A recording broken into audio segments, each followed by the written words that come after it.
Welcome back, friends. Thank you for returning to this space of reflection, honesty, and awakening. Today's topic is one that may shake your assumptions, especially if you've been meditating for months, years, or even decades. Because today, we are going to explore a hard truth: not all meditation leads to wisdom. Not all silence leads to peace. In fact, some forms of meditation, though practiced with effort and sincerity, can take you further from truth rather than closer to it. So let me ask you, have you ever experienced deep calm in meditation, but noticed that your anger, pride, or emotional reactivity remain just as strong in daily life? Have you felt yourself sinking into stillness, yet becoming more isolated, more judgmental, or more impatient? If so, you may be stuck in what Buddhist masters called false Samadhi. And before we go deeper, let's remember this isn't about judgment. This is about awakening. You are not wrong for experiencing this. You are being invited to go further. In the early teachings of the Buddha, there is a very clear warning: concentration without insight becomes bondage. Samadhi, the stillness of the mind, is powerful. But without mindfulness, without wisdom, without the light of insight, it can turn into a beautiful trap. Let's start with a story. A practitioner named Ren was praised for his dedication. He meditated 3 hours daily. He could sit for long periods without moving. He often reported feelings of spaciousness, light, even euphoria. People looked up to him. But over time, his relationships suffered. He became cold, dismissive, and arrogant. He stopped listening to others. He began saying, "They just don't get it." One day, a senior teacher said to him, "Your mind is still, but your heart is closed." This is the first sign of false Samadhi. True meditation should open you not just to silence, but to compassion. Not just to detachment, but to connection. When your practice deepens, your humility should grow, your patience should expand, your tenderness should awaken. If those things are missing, it's time to pause and re-examine. Why does this happen? Because the mind is subtle. It loves to imitate truth. It loves to build identities, especially spiritual ones, and it can use the experience of stillness to inflate itself. The ego whispers, "Look how calm you are. You're better than others. You're advanced." And without knowing it, you drift further from the Dharma and deeper into delusion. Let me offer a metaphor.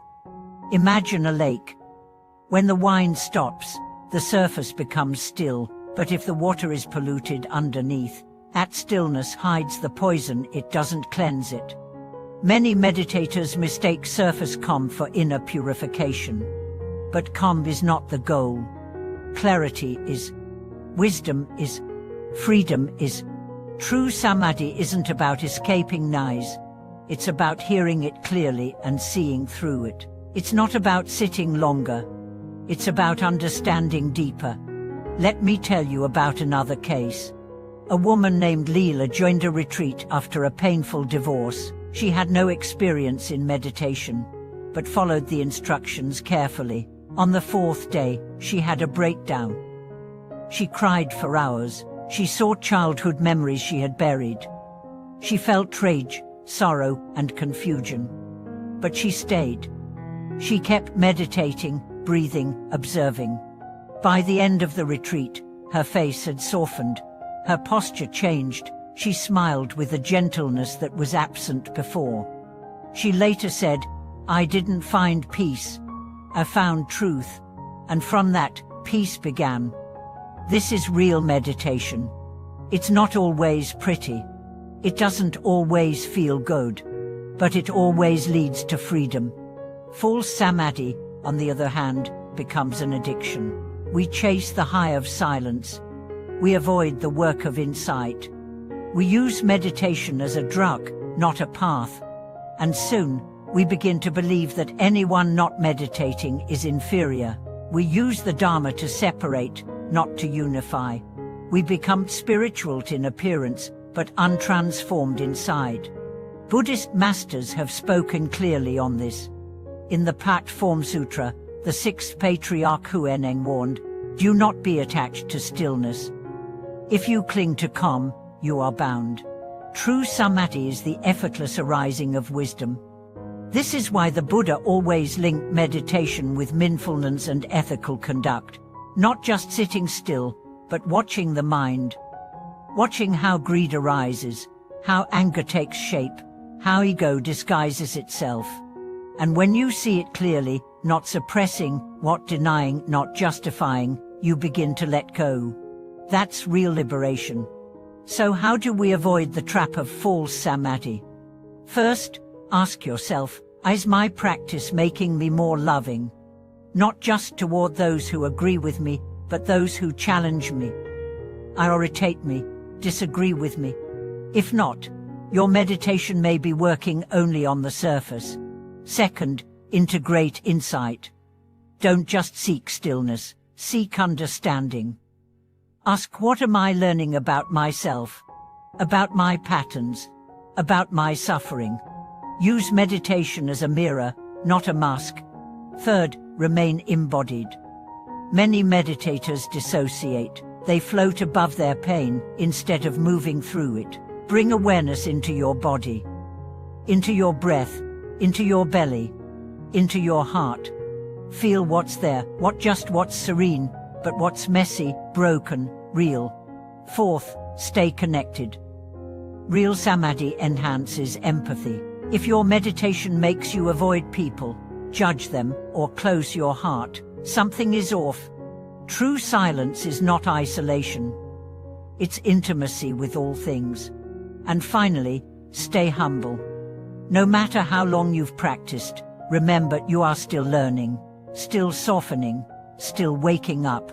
The Buddha himself said, "Be a light unto yourself, not be a judge unto others."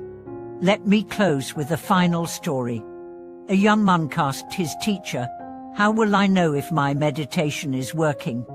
The teacher said, "When you begin to see the suffering of others as your own, when your anger softens, when your smile returns, when you forgive faster, when you need less, when you listen more, then your practice is blooming."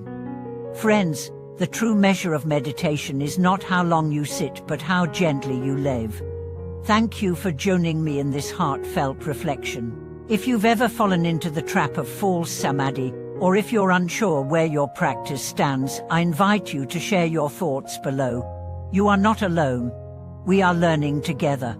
Please like this video, subscribe, and share it with someone who might be stuck in silence and searching for something deeper. Thank you for watching this video. May your stillness be wise, your practice be true, and may your path lead not only to silence but to freedom.